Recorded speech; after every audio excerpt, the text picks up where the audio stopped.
there, my name is Benedetta and welcome to Tender is the Read. So in today's video, we are talking about a very exciting topic for me. This is a very popular genre these days that I've actually been loving. I'm talking about mythology retellings, specifically Greek mythology. Okay, so before we start, I don't know if this is a disclaimer or what, but as you can see around me, I have a lot of books to go through. However, this is in no way an exhaustive list. And when it comes to mythology retellings, I really do enjoy those that are very sort of faithful to the original myth. So this is what you will mostly see here, and even then I have not completed even my own TBR. There are just so many books coming out in this genre, and this is where I'm at. So I just want to show some of the gems that I've found so far, and hopefully you may find this topic interesting, perhaps choose to check out myth retellings as well. Okay, so I want to start off with Cersei for actually two reasons. First of all, this was the first mythology retelling that I ever picked up, and it's also my favorite. So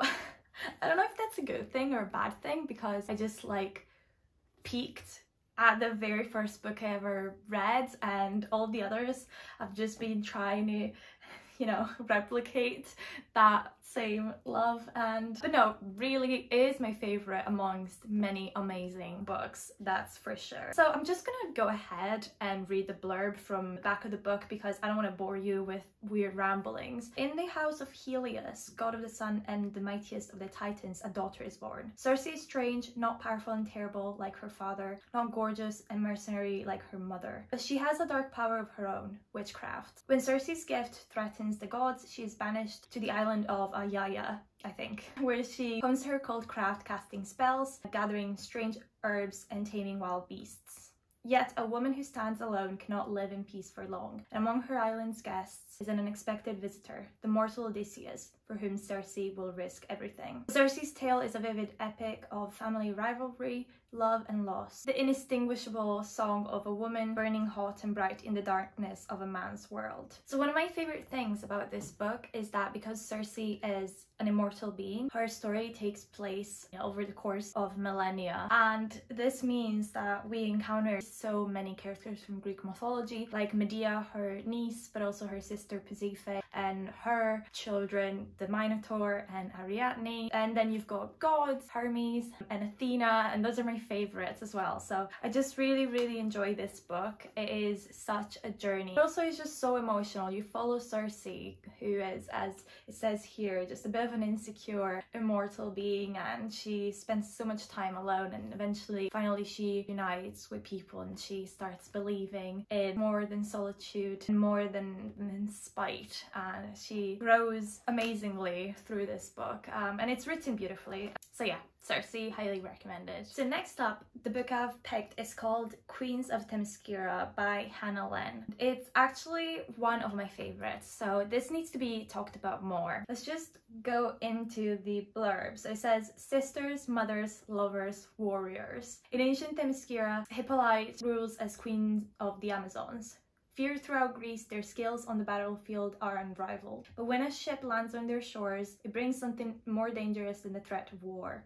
It brings a future Hippolyte could never have dreamed of. Swept away to Athens, Hippolyte learns a love that transcends even the bond of the Amazon women. But can she forget her warrior past and forge a new life? With her sister gone, Penthesilea is left with no choice but to rise as the new Amazon queen. Forgoing her sister's compassion and wisdom, Penthesilea rules with impulsiveness and ferocity that sparks terror throughout the Aegean. When Hippolyte's world starts to crumble, it is up to Penthesilea to decide how far she will go to defend their honor, family, and way of life. There's a beautiful tale, as obviously blurb said, about the Amazons, who are a group of warrior women who live in isolation from the rest of the world. They don't mix with men. They actually are mentioned here and there in Greek mythology, but we don't really have a solid source. We don't have a type of epic about the Amazons or anything like that. So all we have is fragments. One of the things that I love the most about what Lynn did is that she took all of these fragments and she was able to make such a beautiful narrative which makes sense with the timelines. If you know anything about Greek mythology, you will know that there are often several versions of the same myth that essentially contradict each other or contradict each other's timeline at the very least. And I think that Hannah Lynn here was able to do an amazing job at putting everything on a timeline and making it all make sense. And not only that, the characters that she builds are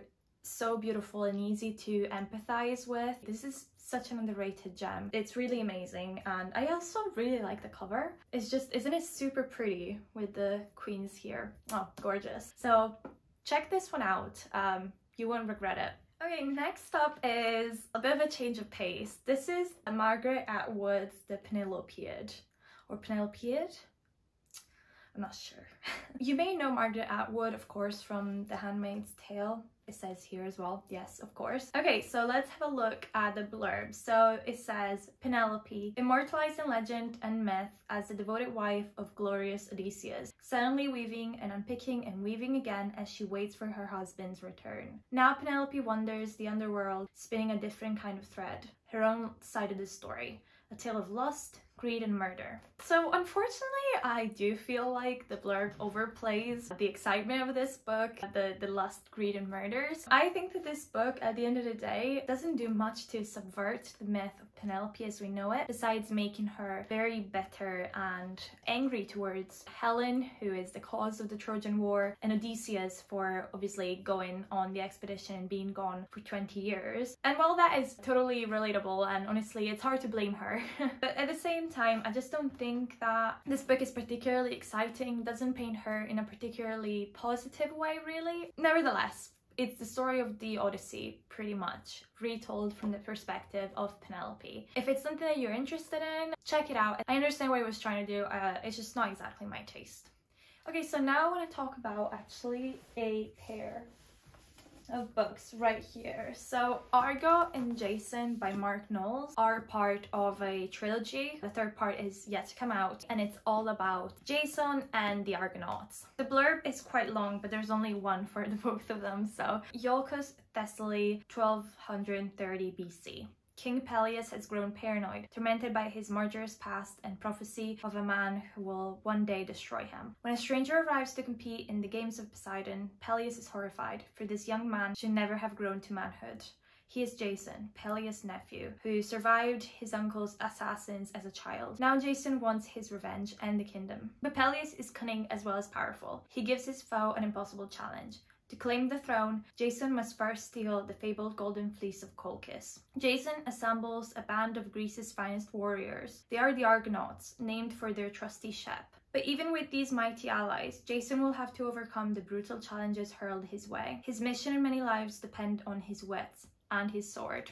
The journey to retrieve the Golden Fleece is only half of this story, and Argo, the first book, features the voyage out. And in their journey, much like the Odyssey, they encounter loads of characters, and in theory, in the original written by Apollonius of Rhodes, what you encounter is mostly monsters and gods and other sort of supernatural beings. This book, however, this series really takes a historical approach, which means that it's changed in a way which is realistic. Like, this story could have actually happened, which is very interesting in my opinion, and it's thoroughly enjoyable because despite the removal of the fantastical mythical elements, you still have the characters that we have grown to love thanks to this tale. Jason, of course, is their leader in this expedition, but you also find the likes of Heracles, Meleager, Castor and Pollux, who are brothers to Clytemnestra and Helen. Of course, Medea, the famous witch and princess, is featured in these books, predominantly Jason, which is about the voyage back. And it's really fascinating. I don't want to spoil too much of the contents, but they're super enjoyable. I would really recommend them. Okay, next up we have The King Must Die by Renault, which was, I think, written in the 1950s. So this is the oldest I think I've ever read. So on the back here it says, Theseus is the grandson of the king of Troezen, but his paternity is shrouded in mystery. When he discovers his father's sword, his mother reveals his true identity. Theseus is the son of Aegeus, king of Athens, and his only heir. Theseus undertakes a perilous journey to his father's palace, escaping bandits and ritual sacrifices in Eleusis, I think that's how it's pronounced, I don't know, and slaying the fearsome Minotaur in Knossos. Weaving legend and historical research, Renault breathes new life into the Theseus myth.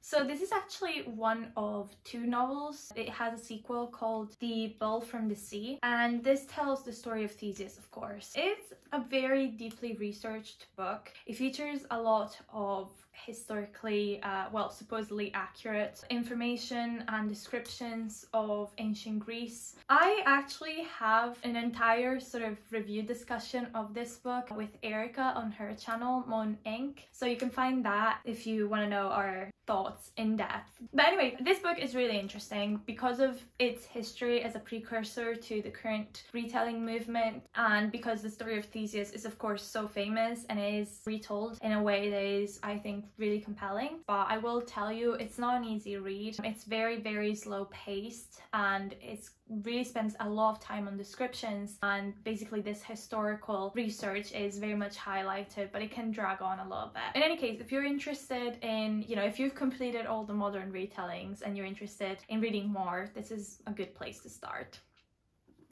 Okay, so next up is actually a brand new myth retellings. This is The Heroines by Laura Shepperson. It just came out in the UK at the beginning of February, and I think it's also out in the US but under a different name. It's called Fedra. The blurb here says, in Athens, crowds flock to witness the most shocking trial of the ancient world. The royal family is mired in scandal. Fedra, young bride of King Theseus, has accused her stepson Hippolytus of rape. He's a prince, a talented horseman, a promising noble with his sole life ahead of him. She's a young and neglected wife, the youngest in a long line of Cretan women with less than savory reputations. The men of Athens must decide the truth. Who is guilty, who is innocent? But the women know truth is a slippery thing. After all, this is the age of heroes and the age of monsters. There are 2 sides to every story, and theirs has gone unheard. This book, of course, is a retelling of a bunch of tragedies. Hippolytus, written by Euripides, Phaedra by Seneca, those are the main ancient sources, I would say, as well as this myth being retold by many different sources, including Ovid. This book essentially takes the plot of the myth, which is the fact that Phaedra is in love with Hippolytus, and when he rejects her advances, she accuses him of rape. In this, things happen a little bit differently. It is, of course, a feminist retelling, so that's the point of view that it adopts. And it's quite interesting, especially because it introduces this political intrigue element. Sometimes Theseus is considered a bit of a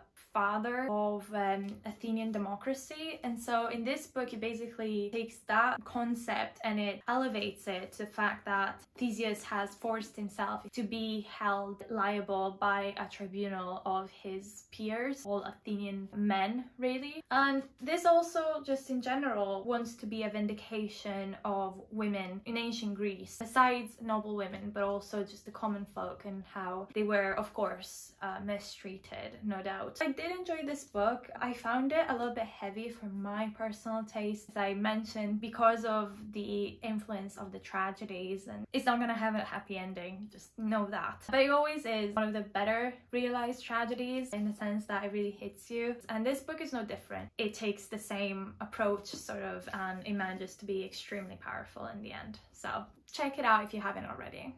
Okay, so next up I have Children of Jocasta by Natalie Haynes. So let's see here. Jocasta is just 15 when she's ordered to marry the king of Thebes, an old man she has never met. But it is her duty to produce an heir who will alter the course of her life forever. Ismene is the same age when she is attacked in the palace she calls home. Since the day of her parents' tragic death, it had been the only place she felt safe. But with a single act of violence, all that is about to change. With the turn of these 2 events, a tragedy is set in motion, but not as you know it. The Children of Jocasta follows the lives of 2 forgotten women from the myths of Oedipus and Antigone, casting fresh light on these ancient and engrossing stories. I think this is the only myth retelling that we have about the myth of Oedipus, and maybe that is with good reason, because Oedipus and Antigone as well are two characters who are featured in a lot of tragedies, and the tragedies are still performed very often today. They are some of the best and most famous examples of Greek tragedies, and it's because they're really perfect. They're so impactful. They are truly just amazing. And what this book does is essentially it subverts the myth. I don't want to spoil it at all, but that is what it does, and it is very clever in that way. Personally, I found that what it did with the double point of view, because the point of views are in different times as well, I found that a bit confusing, even though I am very much familiar with the myth. And also, while I think that the twist is clever, it didn't satisfy me 100%.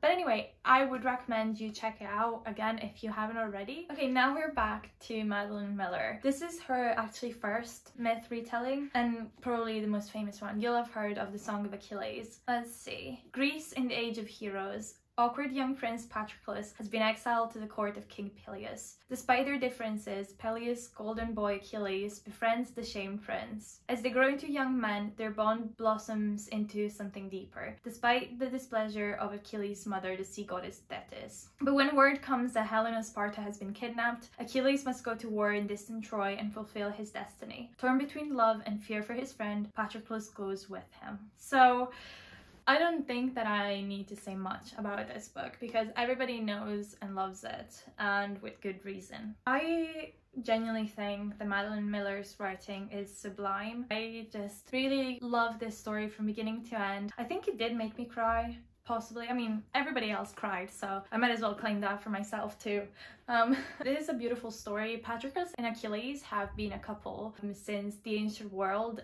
Plato talks about them in one of his dialogues, particularly about love. Historically, we still don't properly understand how they were originally meant to be written. And in fact, I think that Plato himself and other authors who wrote long after Homer, of course, even they had debates about how to perceive this relationship. So it's only fair that we have that too. But I think that Madeline Miller's retelling is just so convincing. It's just a wonderful story that is heartwarming until it's absolutely heartbreaking. If you haven't already, you should definitely check this one out. Next up is Ariadne by Jennifer Saint.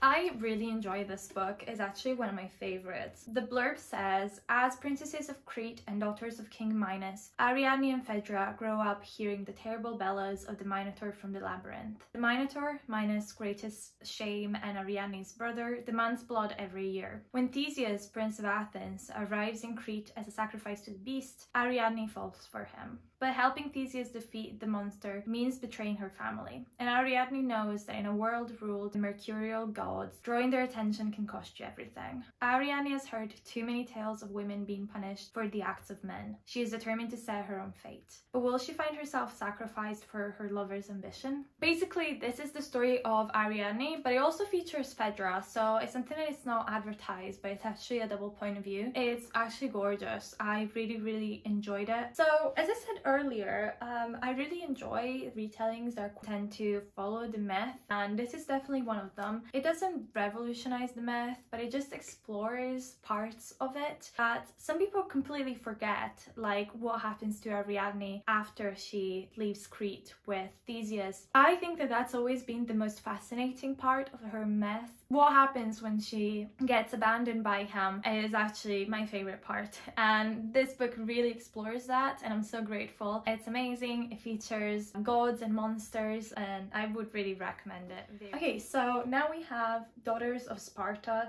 by Claire Heywood. So as princesses of Sparta, Clytemnestra and Helen have known nothing but luxury and plenty. With their high birth and unrivaled beauty, they are the envy of all of Greece. Such privilege comes at a high price though, as their destinies are not theirs to command. While still only girls, they are separated and married off to legendary kings Agamemnon and Menelaus, never to meet again. Their duty is now to give birth to the heirs society demands and be the meek, submissive queens their men expect. But when the weight of their husband's neglect, cruelty, and ambition becomes too heavy to bear, they must push against the constraints of their sex to carve new lives for themselves, and in doing so, make waves that will ripple throughout the next 3,000 years. Okay, that's such a beautiful blurb. Obviously, Clytemnestra and Helen are amongst the most famous characters of Greek mythology. Helen, of course, is the woman who caused the entire Trojan War. This story, however, essentially takes their myth and once again grounds it. It's one of those books, and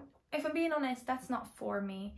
Unfortunately, when you take this approach and you see them as basically child brides, it becomes a very heavy, traumatic subject, a traumatic story, and I honestly, it's not something that I particularly vibe with. I have to be 100% honest. I think this caters to the type of people who are not afraid of looking at, you know, very sad reality, which this myth sort of exemplifies. There's definitely space in fiction to explore those situations, and this book does just that, and it's interesting. It's an interesting book. So now I've got a few books left, and some of them are ARCs, so they're advanced review copies that have been kindly sent by the publishing houses. So these have not come out yet, and I'm talking about specifically, first of all, The Shadow of Perseus by Claire Heywood. This book will be coming out at the end of February 2023. The Shadow of Perseus, of course, is about the myth of Perseus, but from the perspective of his mother,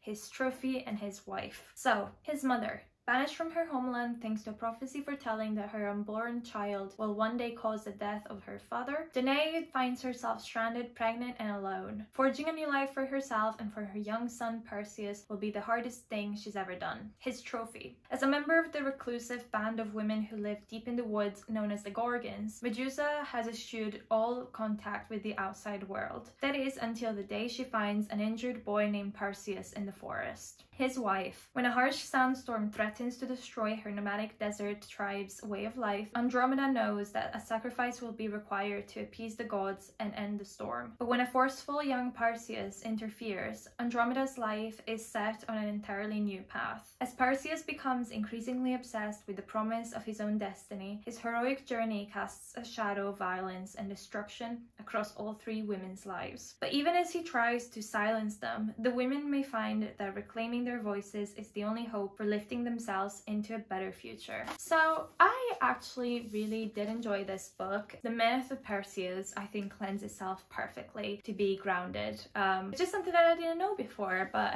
this book certainly changed my mind about that. The idea is that Perseus famously is the son of Zeus, but in this one it's made very clear that his mother has actually lied to him to protect him. Literally, this has created so many complexes for Perseus. It's actually so sad. He is portrayed as a very insecure kid. It sort of makes so much sense with the fact that even in the myth, he needs so much support from the gods. And so removing them just leaves him as a young kid who is completely out of control. He is trying to do his best, but because we get the perspectives of the people on the other side, we understand that he's actually doing more damage than good. And this is a beautiful retelling of Medusa as well. In this, she is not a monster whatsoever, and the whole myth still happens, and it's just very compelling the way that it's all portrayed. It is quite sad but also satisfying in the way it ends, so check Shadow of Perseus out. Okay, so next up I've got another ARC.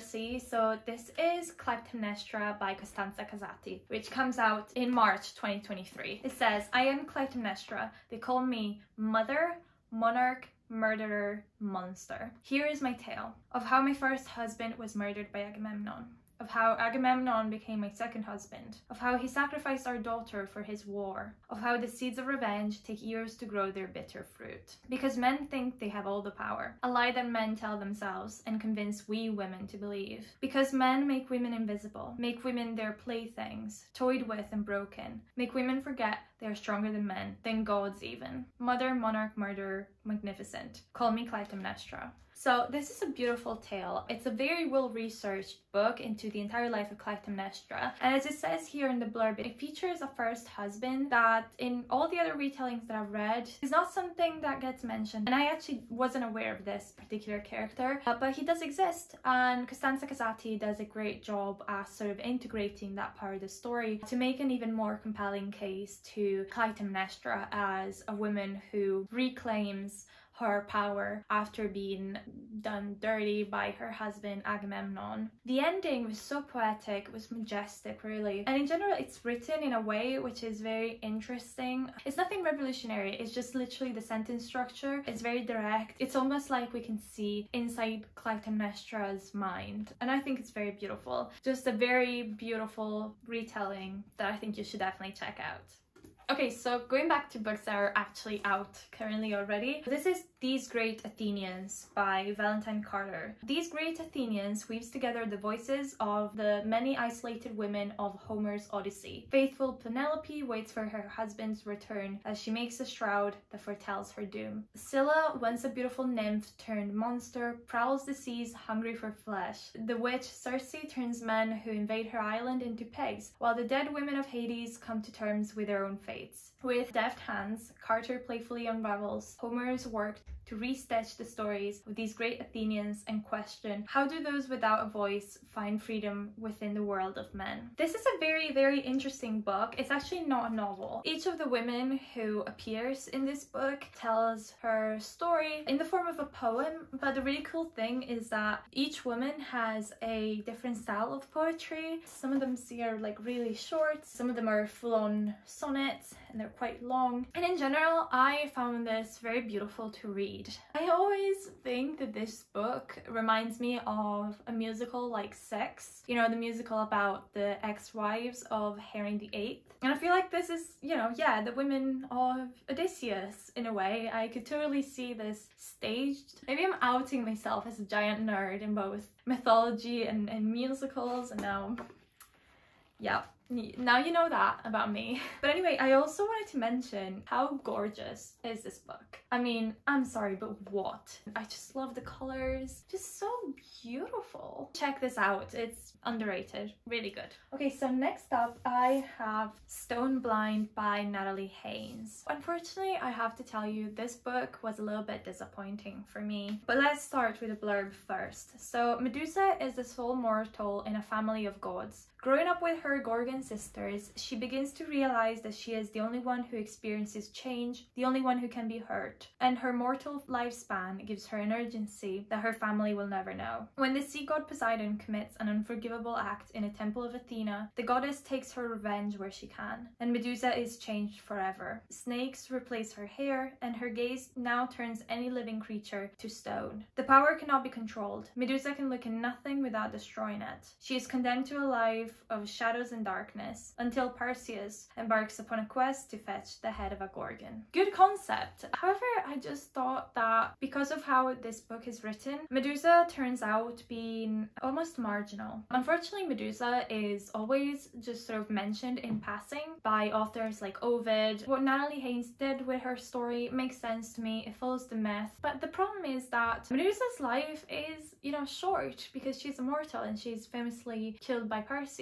And I love the people featured in this book, which has like, I don't know, maybe 10 POVs, 10 different narrators, end up being people that have nothing to do with Medusa. They're more like people who characters who interacted with Medusa have interacted with, and sometimes it's even more distant of a relationship. And I don't know, I wasn't entirely convinced. I found that approach a bit confusing, not because I'm not, you know, I didn't have problems with the mythology. I am familiar with all of it. I didn't like the characterization that some of these characters had. I personally, for that reason, didn't like this book, but I know that a lot of people did. It's also beautiful, like I have to say once again, just look at that. And if I've not said it's beautiful for some of these books. I still mean it, they're all gorgeous. But anyway, so this was Stone. So finally I have 2 books by Jennifer Saint. So the first one is actually the one that's coming out this year in April, and it's Atalanta. Exposed in a mountainside, the defenseless infant Atalanta is left to the mercy of a passing mother bear and raised alongside her cubs under the protective eye of the goddess Artemis. Certain that she will prove her worth alongside the famed heroes of Greece, Atalanta leaves her forest to join Jason's band of Argonauts. But can she carve out her own place of legend in a world made for man? Atalanta is actually the one original